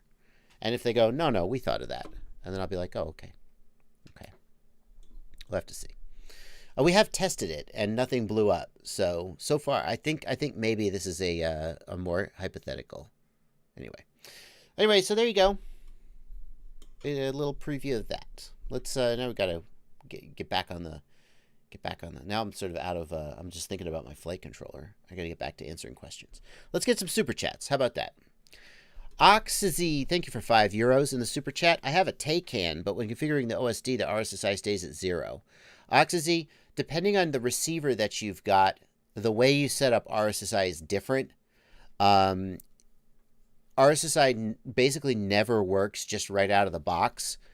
There's only one controller I can think of that just RSSI works out of the box, and that is if you have a Crossfire receiver with the latest firmware on it, then it reports RSSI to Betaflight and it just works.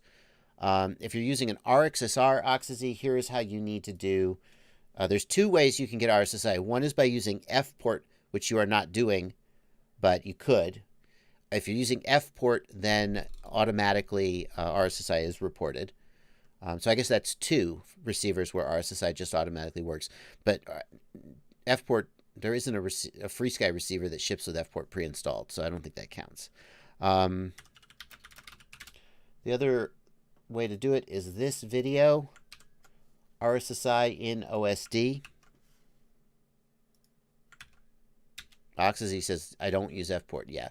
So here's how you need to do it. Just follow that video, Oxyzy. That shows you how to get the RSSI working with an RxSR. Hawkeye 10, thank you for $20. Very generous donation. Thank you, Hawkeye 10, for that. Love all you do recently. I built a quad with your 1750 kV motors. I swapped from 51466 to 51313, and I get a whine now. Hawkeye, it's possible that prop is deflecting. If you get a whine at full throttle, the prop is deflecting, but it just sounds like those aren't a good prop for your setup, and you should just not use them. If you switch to a certain prop and you get a weird whine or a weird whistle or some kind of a noise, just don't use that prop. RR, thank you for 5 CHF. I think those are pesos. It's also congestive heart failure. Nope, sorry, Swiss franc. Thank you for 5 francs. FPV flying looks really complicated to me. Scripts, motors, protocols. I just bought the Tango 2. Advice for a beginner. Thank you. It is complicated. I wish I could tell you that it wasn't. It's so stupidly complicated. And the reason is that currently the FPV market is small enough that there's not enough money involved to pay someone to make it easy.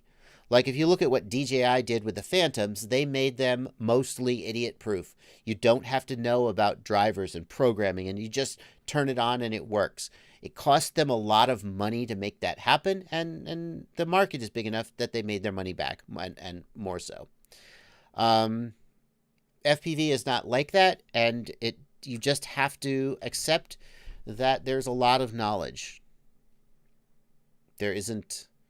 My advice for a beginner, test your failsafe before you fly. Take your props off, arm the quad, turn your transmitter off. If your motors don't stop, do not fly. Figure out why your failsafe isn't working. That's my advice. Dust in the Wind FPV, thank you for $5 in the super chat. Sammy Alkazili, yes, I do answer to the chat. I absolutely do. At the moment, I'm doing super chats, though. I'm getting them out of the way. I do answer the chat. See, I just answered yours. Dust in the Wind, thank you for $5 in the super chat. I'm trying to build a quad like the 160 mile an hour in your vid, but with 6-inch props. Yeah, good idea. My motor choice is the Hyperlight 2408. Should I get the 2222 or the 2522? Hey man, look, if you're trying to build that quad, don't hold back, dude. 2522 kV all the way, man. I mean, who knows what's going to happen? You're going to need a hell of a battery. 2408 motors, 2522 kV, 6S. Good luck. But yeah, I mean, if you're trying to build that quad, Don't get the 2222. Why limit yourself? Yeah.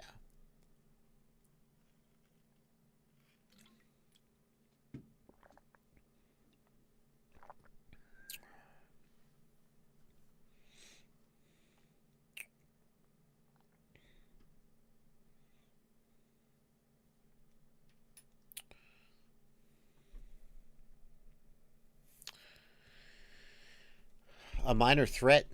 Thank you for $5 in the super chat. Oh, there's part 2 of the question. Well, I want to get part 1. Oh, $5 more. A minor threat says, I've got an Eachine Nano VTX and a Beta FPV 2.1 board. Do I wire the camera to the VTX power ground or the flight controller directly? If you want OSD, a minor threat, you have to wire the camera to the flight controller and the VTX to the flight controller. Otherwise, you will not get any OSD. Part 2, do I connect the camera to the flight controller, then connect the VTX into the VTX? Yes, that's right. That's exactly right.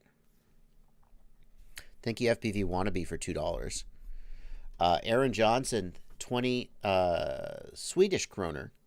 DJI OSD restarts mid-flight. Any idea? I hope that you don't mean, Aaron, that you're losing video. The OSD restarts mid-flight. Update firmware to the latest? That's about all I can think of, dude. Do you mean just the Betaflight OSD or the full DJI OSD? If it was the Betaflight OSD, I guess it could be that somehow the MSP connection is restarting. I'm not sure. Update firmware. That's what DJI would tell you to do. If you're already on the latest firmware, that's a tougher one, man. Because like anything that would cause the goggle to lose power, you would lose power. Thank you for your donation, Aaron Johnson. Cloud Chaser, thanks for $5. Thanks for all your help troubleshooting on Messenger. Thank you, Cloud Chaser. And we are now caught up on the super chats. Oh, Daniel, thank you for €5. No question, just thank you for €5. All right, let's get some more questions now from the regular old chat. See, here I come. Tiago Ramos, can you run both analog and DJI without interference? Some people have said they've done it. I don't think it's a great idea. Even if they're on like really far away channels, I think you're likely to have some interference. If you have an X class quad or a Beast class quad where you can get the antennas, really far away from each other, you might get away with it. But on a mini quad, I don't see it. I tried a test where I had a Unify at 800 milliwatts and a DJI Air unit at 700 milliwatts. And they were on race 1 and race 8. They were as far away from each other as they could be. And it just tanked my range on the DJI system. I wonder, 507RC, good point. Is Tiago Ramos wondering about running DJI and analog on the same quad, which is what I'm answering, or just flying at the same time as with friends? You can fly DJI at the same time as with friends. Squishy7 says if the CPU gets overloaded, the MSP connection for the DJI OSD will reset. Why would the numbers reset, though? I've never seen an OSD reset in flight. Hang on 1 second. 1 second.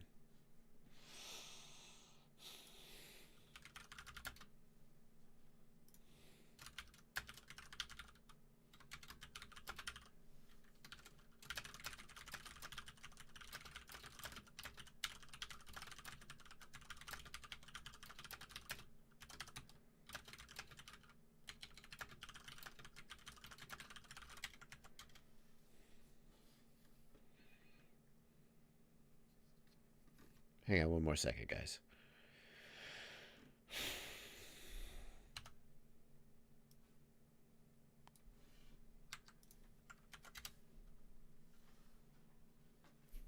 Pengy in the Discord.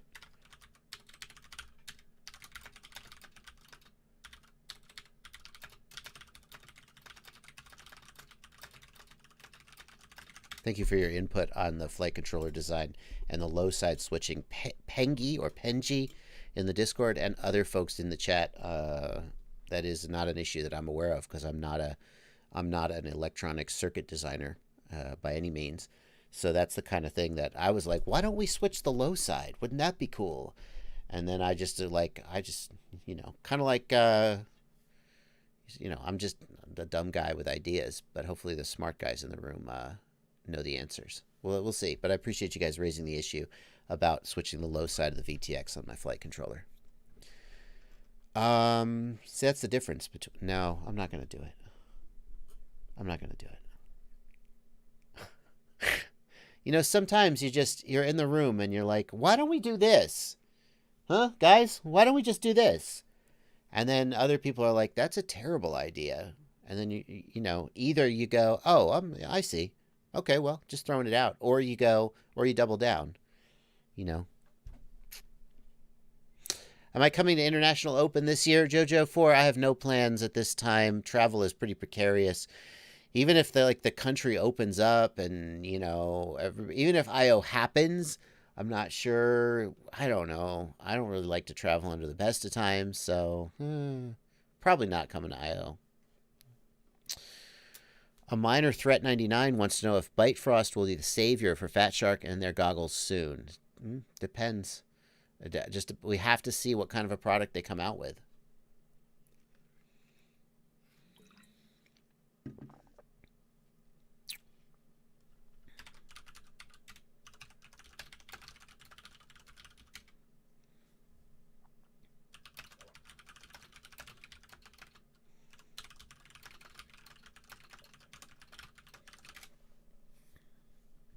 Any updates on the FAA ruling with remote ID, asks Highlapse. There was another question earlier where somebody said, is this whole coronavirus thing slowing down the timeline? I can tell you that the FAA timeline hasn't changed as far as I know. They can they can do all this stuff from home. I don't know if they're still holding meetings of the working group. I haven't heard about that. I can tell you that everybody who was fighting the remote ID, the problem is that after the comment period expired, the next step was going to be to write letters to representatives and so forth. And the problem is that all the representatives are not really paying attention to this whole remote ID thing right now. They have other things on their plate. As far as I know, the FAA is still moving ahead with their timeline, and it's really unfortunate that the whole coronavirus thing, it seems to have largely stopped the resistance because everybody is focused on coronavirus. But as long as one guy at the FAA is still ticking boxes on a, they still seem to be moving ahead. So it would be nice if the whole coronavirus global pandemic thing meant that all that stuff stopped going, but I don't see any indication that it is. Travis Cook asks, will the old method of all modes on one channel work on the T16? Yeah, it'll work on any OpenTX radio. In fact, Travis, I updated it with a new and improved method. Travis, here it is. There's the new and improved method, Travis Cook.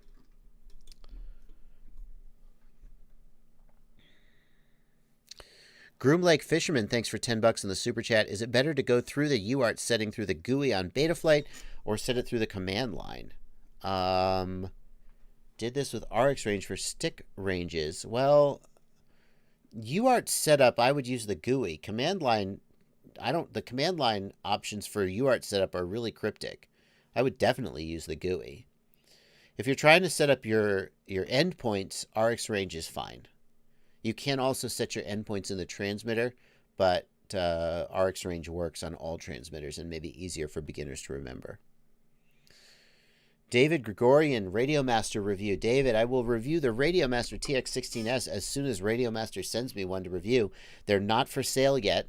No one in the world has one.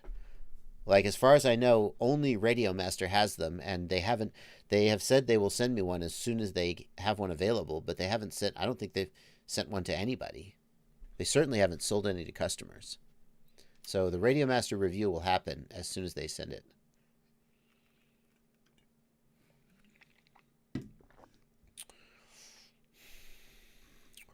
Wow.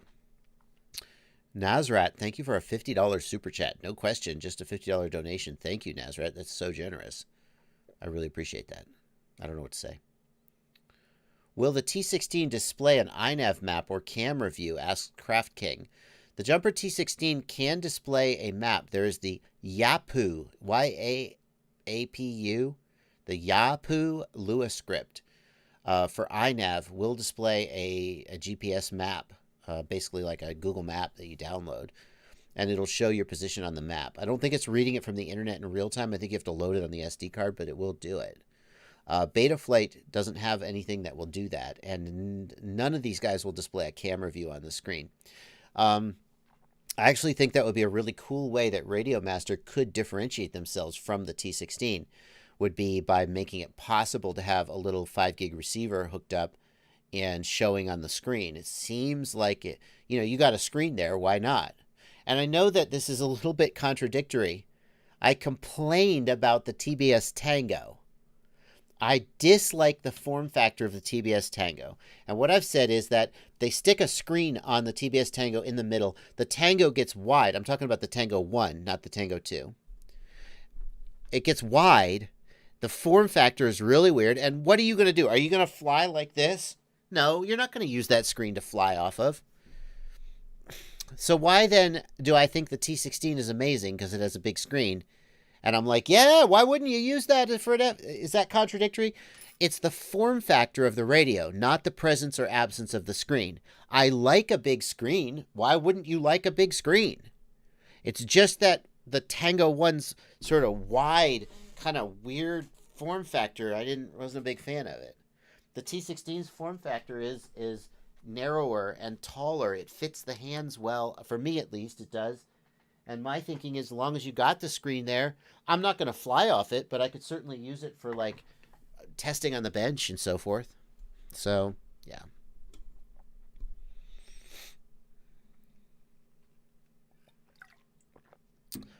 Dude, PS Aerial is trying to get Caddx Vista to work with Falco X. PS Aerial, that's a bad idea. I mean, the whole point, I'm not going to tell you it's a bad idea. Isn't the whole point of Falco X that it works off of the OSD?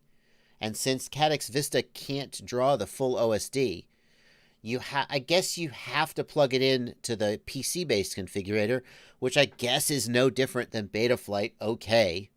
But I don't think Falco X has a way to manually enable the MSP protocol on a specific UART to make it work with DJI. They'd have to like auto detect that and auto configure it.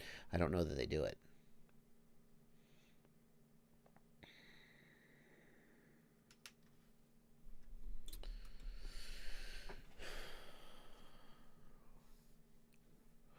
Luca P, very interesting question. Luca P wants to know, what's the difference between using a 1050 min throttle and idle up switch at 1060 versus only 1060 min throttle? Luca, min throttle is the lowest that the flight controller will drive the motor. So if you set idle up at 1060, the sort of baseline throttle position will be 1060. But imagine what happens when you have your throttle at 1060 and then you do like a snap roll. Well, two of the motors need to go down and two of the motors need to go up.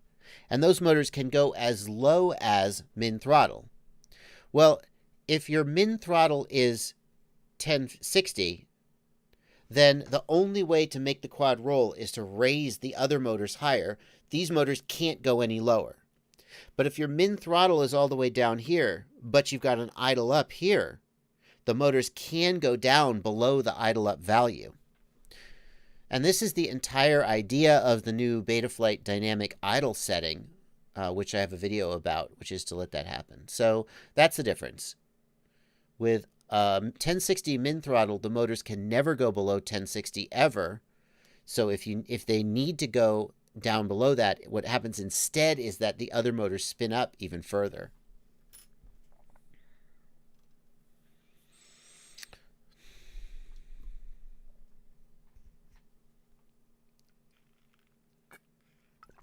CNC FPV Zach asks, can you do the second part of the configuration of the DSMX SPM 4650 receiver?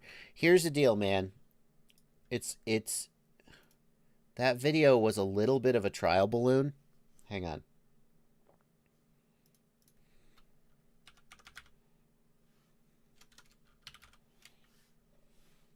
Hang on. Let me show you the analytics from that video. Here's the analytics from the SPM, the spec. So this is my video about how to install the Spectrum 4649 4650 receiver. And you can see the analytics are pretty freaking bad. Okay, net plus subscribers, that's good. Any video that has net negative subscribers, I think real hard about why. But net plus subscribers, okay, that's good. But if you look at the number of views and estimated revenue, I don't even really care about that. I mean, some videos make more money than others, but I don't really think too much about that. But only plus 16 subscribers, and you can see that the views on the video are really underperforming. Okay, now hang on.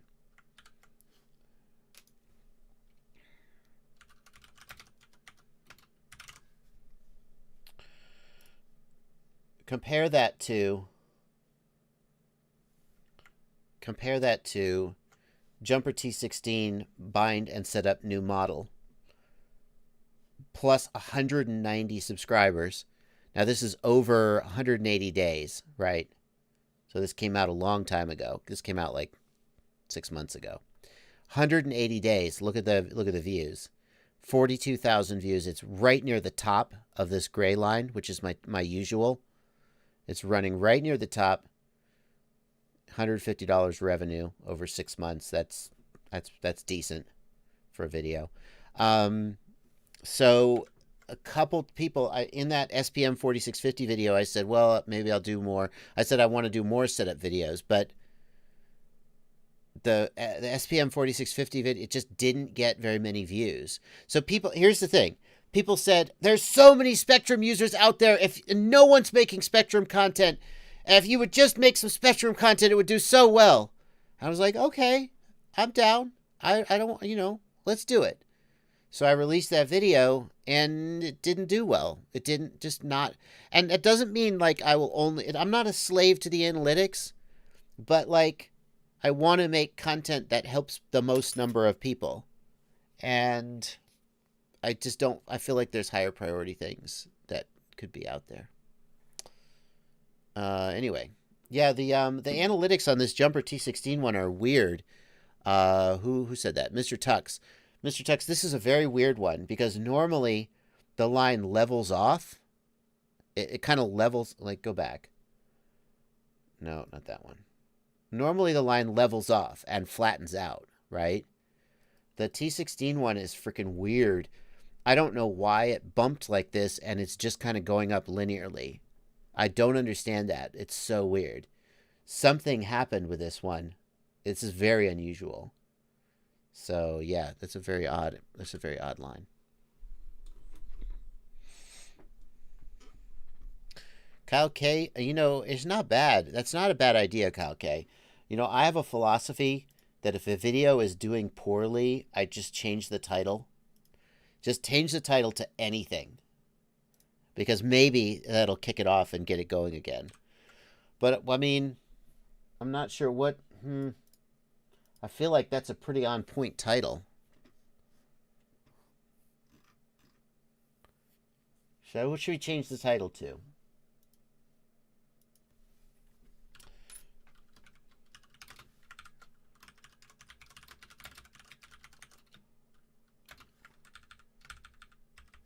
How about that? Here, let's do some market research. We'll go into an incognito window. What should we type? Spectrum receiver. Spectrum receiver install. Spectrum receiver setup. For quadcopter. How many results? Grayson Hobby. 10K views. That's not that good.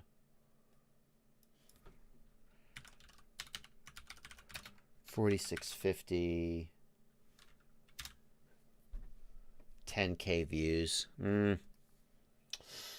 Yeah, it's tough to know what search term to target. Let's try changing it, though.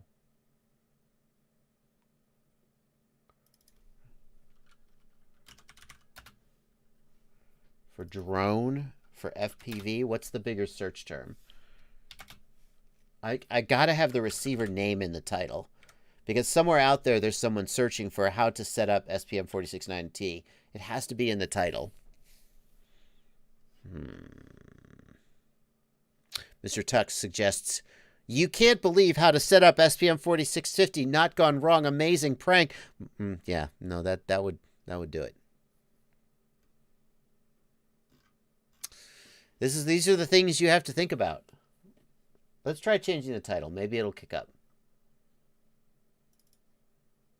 The other problem with this video is I didn't actually cover the 4650. I covered the 4649.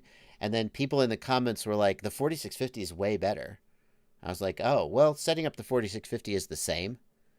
So I don't want to be misleading about the title. Let's do that. Let's change the title and let's see if that fixes it. Makes it better. Okay.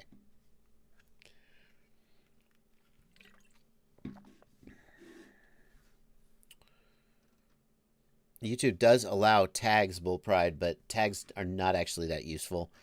In fact, Bull Pride, some people have suggested that tags don't really do anything. I mean, I still set up the tags, but people have suggested that YouTube actually takes most of their info from the title, from the description, and then when they create captions, auto-create captions, they know what the text is. And so they actually know what you're saying. Anyway. Yeah, Do You Mind My Name says, I don't think a lot of people use Spectrum for FPV nowadays, and FrSky and Crossfire really set the bar. I think that's true. I think that Spectrum is just... The people who use Spectrum love it, and I think that they overestimate how popular it is in the world of FPV. And then I think that that's my impression. So anyway, the question was, when will I do part 2 of this video?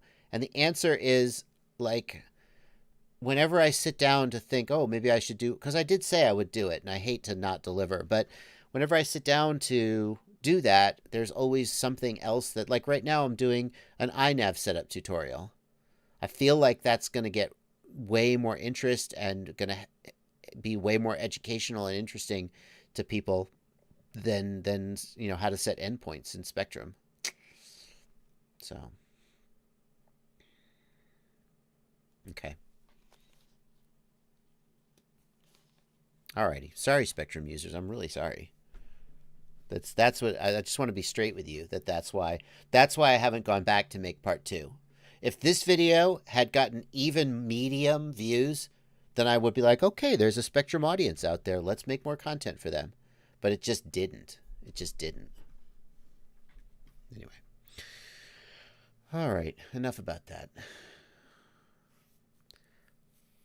A Minor Threat, thank you for $5 in the super chat. What do you think about Bob Rugi's newest baby tooth frame and 1202.5 for 1S Ripper? I don't know. When I first heard about people using 1200 sized motors on baby hawks or on toothpicks, I was like, are you kidding me? But Bob Rugi knows his shit.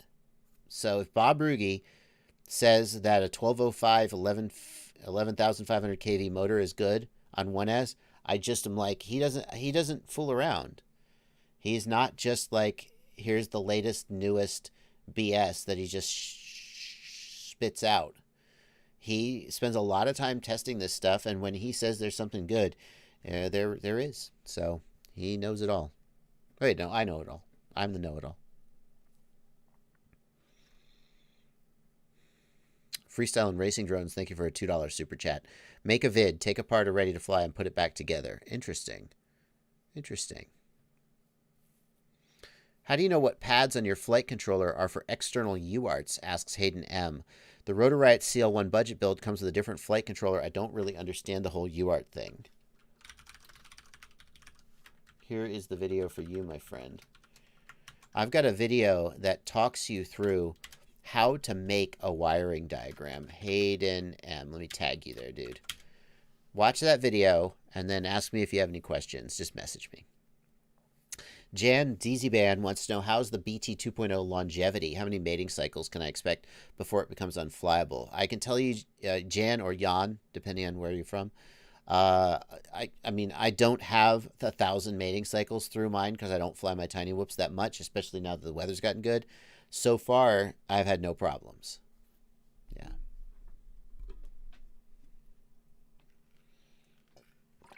John Solo asks in the Discord, how important is the outer metal shield of a VTX antenna? Probably it's important. If it's metal and it's part of the antenna, it is probably related to shaping the signal. The reality is, though, that I would need to know exactly what antenna and which part of the antenna you're talking about, John. If you can let me know, I'll try to give you a little more information. Dante Cusolito, how do you put RSSI and OSD with Jumper T12 and the HX100SE on DSMX? That's a tough one, Dante. Many Spectrum receivers don't support RSSI reporting. The SRXL ones support telemetry and presumably can do RSSI, although I don't know how to tell you how to do it. The HX100, though, has an SPI-based receiver, and there is some hope there that maybe the flight controller designer, maybe Beta FPV, set it up so you could have RSSI. Dante, what I would do is I would go in the configuration tab of Betaflight, and I would turn on the RSSI_ADC option, and then just cross my fingers that that works. If it doesn't work, then I don't know if you may not be able to do it. Doghouse and others are pointing out the Yapu script, the Yapu telemetry script was updated so the map widget does support Betaflight. Only the map widget, though, not the telemetry script. So this is the Yapu script, and it can check the. Oh, great! You're not gonna. That's the biggest picture I'm gonna get. Okay, fine. You can. I think you. I haven't done this. I think you have to download it from Google Maps because I don't imagine that it just downloads it in real time. But it can show you the map and show you on the screen of your radio where your quadcopter is, which is pretty freaking cool. So they've updated it so the map widget supports Betaflight. That's pretty slick. Pretty slick. Thank you for pointing that out, Doghouse OPV. Yeah, that's what I thought. Doghouse confirms that it's done by downloading the map tiles to the SD card. That's I assumed that's how it must be done. Yeah. It's coming up on 10 till 3. In case you're new here, the live stream goes till about 3 o'clock. And after that, Aaron Ciotti, A-H-R-E-N is how he spells his name. Aaron Ciotti. He is going to be streaming on his channel. He comes on at 3 and he streams for a couple hours after I go off. So stick around till the end of my stream, of course. And then if you still want to hang out some more on the weekend, or in the evening, if you're in Europe, then check out, Aaron will start posting a link to his live stream, and he will start streaming after I go off the air. Off the air. Remember when the air was a thing? Am I on the air? I'm on the internet. John Solo is showing us the antenna that he's talking about. It's this thing. John, so what you're talking about here, John, hang on, let me open this up so I can zoom in. This is a piece of coaxial cable. And this piece of metal that you can just barely see here is very, very important. So this outer metal sheath is grounding for the coaxial cable. It is absolutely essential. When the metal sheath gets damaged, the antenna doesn't work right anymore. This antenna needs to be replaced. I'm sorry to tell you. There's no way around it. Now, in my experience, the most common place for this to happen is actually down here at the base. And if you have an antenna with an SMA connector, watch for that. There is they call it swaging. Swaging, just basically they clamp and crush the, it's called a ferrule. I don't know how to say it. They swage the ferrule on to hold the SMA connector, and it clamps down, and there's a little metal piece here.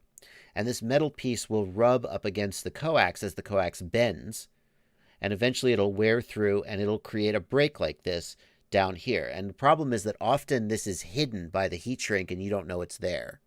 So you definitely want to be aware of that. When that happens, basically the antenna is done. In theory, you could try to solder it back together, but there's like a 99% chance you're just going to destroy the whole thing. So, Tono the Quick, I don't know if you were asking that question at the beginning of the stream about wildfire versus rapid fire. I have a review of wildfire up, and you can definitely check that out. But the short version is that rapid fire is better, but it's also more expensive. So it's just a question of whether it's worth it to you to pay the price for rapid fire. ORTBBX wants to know my opinion on the Mobulus 7 HD. The Mobulus 7 HD is a okay high-def platform. I don't think there are any really great whoop class platforms, like in the 65, 75 millimeter size. I don't think anybody has 100% gotten that great yet. But the Mobulus 7 isn't like terrible. I remember the Mobulus 7 used to have a problem with smoking ESCs on 3S. I don't know if they fixed that or not. Timothy 27, my Discord is available to patrons. So if you want to join my Discord, you can join my Patreon for as little as $2 a month. There's a link down in the video description to my Patreon, and for $2 a month, you can feel good that you're supporting me, which, if you don't want to, that's up to you. But, if you feel like it, $2 a month, I sure would appreciate it. Or more, if you feel like I've earned it. That's what I like to say. Yeah. So that's how you get access to the Discord. Speaking of the Discord. Yeah, Zach Cagesley says, I have soldered the they call it the braid, the metal braid or sheath. I've soldered it together and gotten some more flights, but the solder breaks because it doesn't flex. Exactly. It just doesn't work. And you probably damaged the coax with the heat of the soldering iron. Possibly. So. Bull Pride, wow, what a great way to come to the end of the stream. Bull Pride in the Discord asks, do you have a website that lists parts and tools you often suggest? As a matter of fact, I do. Bull Pride, my website is fpvknowitall.com, and the main thing I host there is my ultimate FPV shopping list, including a section on tools and supplies. And I started putting the update date for each of the pages at the top of the page because people would say, is this up to date? There's it's a little bit of a curse here because this page was updated December 14th. Well, it's not like I haven't looked at it since December. It's just like, well, it turns out that like the really good soldering iron is still the really good soldering iron. Tools don't change as fast as drones. So don't let the fact that it hasn't been updated since December fool you. It's still up to date. The rest of the page is like, if we look at, see, this one was updated on April 5th. So, that was still 3 weeks ago, but, yep, that's where you go. I see. Bull Pride, you son of a... So, the people over in my Discord have a game where if I mention my website, they see who can be the first one to post a screenshot of my website. Bull Pride was just trying to, I was like, he's been on my Discord server for a while. Surely he knows about my website. Bull Pride was just trying to win the game. But Anders Martinson beat him to it. Look at this. Anders Martinson posted the screen grab of my site before the header had even loaded. Nice try, Bull Pride. I was like, Bull Pride, I recognize his name. He's not new here. Oh, my goodness. All right, guys. Will I be on tomorrow? Coelho, thank you for $5 more. Coelho FPV, you're very generous. Yep, I will be streaming tomorrow, Monday at 8 p.m. Eastern. I stream at 1 p.m. on Sunday and 8 p.m. on Monday, unless every so often something comes up, like my child's birthday. I make that face as a joke. I was like, so my kid's birthday is April 22nd, Earth Day. My kid was born on Earth Day. Isn't that something? And last Sunday, I was like, oh, well, we got to do something for his birthday. So I had to cancel my live stream. Here, I have 2 kids. You didn't know that. One of them is just getting to be at that age where he's like, no pictures, Dad, no pictures. I was like, do you want to be in a picture with me? He was like, okay, but don't get my face. So he put the brim of his hat down. And he's like, see, I'm a badass. The younger one still hasn't figured that out yet. He's just like, what is that, a cell phone? Whoa, very interesting. Anyway. So, yeah, Sunday at 1, Monday at 8. And in about 3 minutes, Aaron Ciotti is going to go on. He's posting. It's not going to be here. You got to click away to his stream. He'll be starting his stream. Does the Fleet 14 Plus outperform the X6B? Asks Cole Toothhill. I think it does, but I haven't. The X6B used to, or was that the, oh, that was the X8. I'm not sure about that, Cole. I'm not sure. I couldn't tell you. Both the X6B and the Fleet 14 Plus, those are the 2 receivers I recommend for FrSky. The Fleet 14 Plus is smaller, but it's way smaller, but it has soldered on antennas, whereas the X6B is bigger. It's like, the X6B is like half the size of a flight controller practically. It's really big for a receiver, but it does have SMA, it does have UFL connectors, which is nice.